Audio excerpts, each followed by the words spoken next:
Bonjour, dans cette vidéo je voulais vous parler du cadre magnétique qui est un cadre qui vraiment nous facilite la vie puisqu'il n'y a plus de vis et qu'on n'a pas besoin de forcer quand on a besoin de placer un tissu épais.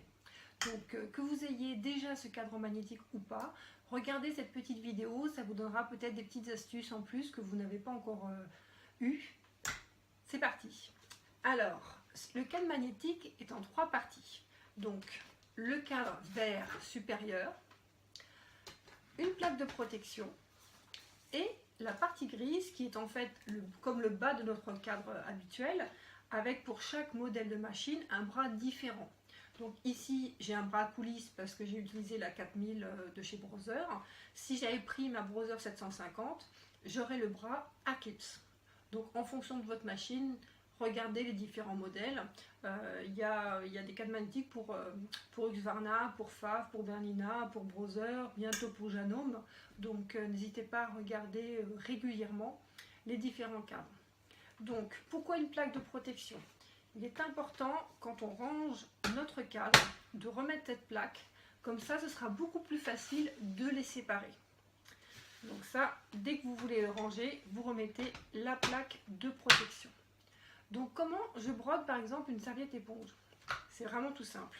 Je vous montre tout de suite. Donc je retire la plaque de protection et le cadre. Donc je positionne ma serviette éponge. Donc une serviette éponge toute bête. Voilà, ici.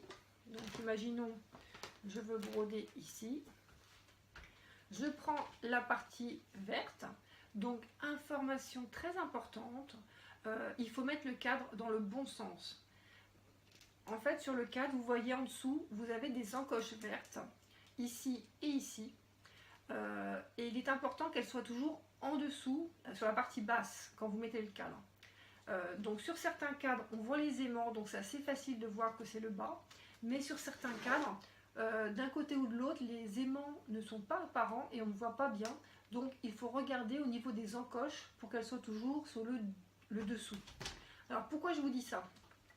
Parce qu'on pourrait se dire les aimants ils sont dedans, peu importe que je mette comme ça ou comme ça, c'est pareil. Eh bien non, la force de l'aimant ne sera pas du tout la même et si vous le mettez à l'envers, votre tissu il va bouger. Donc ça c'est vraiment quelque chose d'important et je voulais le rappeler.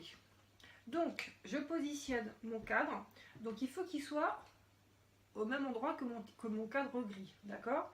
Donc je me positionne ici, donc sur le côté de mon cadre. Alors attention les doigts, c'est aimanté, donc juste je fais tomber et je vérifie que je suis bien positionnée en haut et sur le côté. Maintenant je peux bouger mon tissu. Donc si je veux m'aligner comme moi là sur mon liseré, et ben je peux bouger mon éponge, aucun souci. Alors qu'avec un cadre normal, une fois que le cadre est fait, on ne peut pas bouger de l'éponge comme ça, hein, c'est impossible. Donc voilà, mon cadre est prêt à broder. Je n'ai pas forcé, je n'ai pas eu besoin de serrer une vis. Et en quelques secondes, vraiment, j'ai fait mon cadre. Alors maintenant, je vais bouger ma caméra et je vais vous montrer comment je mets mon cadre dans ma machine. Voilà, j'ai bougé ma caméra. Alors je voulais vous montrer aussi, alors c'est pas que quand on prend son cadre, on pointe les deux mains, mais une des questions qui revient souvent, c'est est-ce que ça tient? Donc pour vous montrer à la caméra, mon tissu il tient, il n'y a aucun problème, ça tient vraiment. Mais en règle générale, on prend bien notre cadre avec les deux mains. Donc là le cadre, je fais comme d'habitude, j'ai juste à faire attention que mon éponge ne se prenne pas en dessous de mon cadre. Même pour un cadre standard, il faut faire attention à ça. Et ensuite, donc je glisse dans ma coulisse. Et donc vous voyez la petite partie grise là qu'on a sur les Brother notamment à coulisse. Donc je mets toujours ma main dessus. Et ça vaut même pour un cadre standard. De bien maintenir en fait cette partie pendant que vous glissez votre cadre avec la main droite. Pourquoi? Parce que si jamais cette partie grise du bras bouge de quelques millimètres, votre motif va être décalé et en fait il n'y a aucun moyen de se repositionner. Il faut éteindre la machine et la rallumer. Donc prenez l'habitude, même avec un cadre standard, de toujours tenir cette partie grise pendant que vous glissez votre cadre. Et hop, Voilà, maintenant j'ai fermé ma coulisse. Je positionne mon éponge pour pas qu'elle soit gênée et qu'on puisse broder. Quand je brode une éponge, moi j'ai l'habitude de mettre toujours du non tissé en dessous. Comme ça évite que les bouclettes peuvent se prendre dans les griffes. Donc juste, je coupe un morceau de non tissé. Donc moi je fais des bandes. Comme ça je peux m'en servir 2-3 fois. Voilà. Et je glisse ce non tissé en dessous le cadre. Donc c'est en fait finalement plus facile que d'avoir à mettre de la colle ou quoi que ce soit. J'ai juste à glisser, donc je soulève un tout petit peu le cadre et je glisse. Hop. Voilà.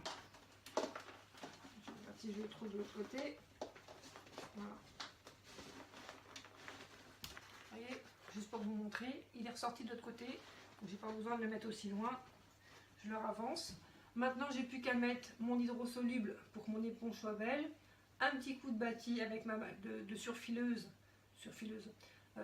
le motif avec ma machine et je suis prête à broder. Ça m'a pris quelques secondes, j'ai pas eu besoin de forcer, j'ai pas eu besoin de me fatiguer et ça marche tout seul. Une autre information que je voulais vous montrer pour ce cadre magnétique, parce que c'est normal, c'est une des questions qui revient souvent. Est-ce que le cadre magnétique est dangereux pour ma machine? Donc juste pour vous montrer, alors je vais prendre l'exemple du ciseau. Donc si je prends juste la partie verte et que je mets le ciseau, hop. Vous voyez, c'est à peine aimanté, hein. C'est un peu aimanté, mais ça ne tient même pas, si ça tient un petit peu, voilà, là ça tient le ciseau. Par contre, une fois que vous avez mis votre tissu et votre partie, votre cadre gris, vous allez voir que le ciseau, c'est impossible de le faire tenir. Et, là, pourtant je le pousse comme ça pour vraiment, voilà, et si je le retourne, il ne tient pas. Parce que la partie grise vraiment protège votre machine. Donc vraiment, il n'y a aucun danger pour broder avec ces cadres magnétiques là. Alors attention, je parle bien de ces cadres magnétiques là. Sur le marché, il y a plusieurs sortes de cadres magnétiques qui sont plus ou moins suivis au niveau de ces protections là. Là, moi je parle vraiment pour la marque DIM.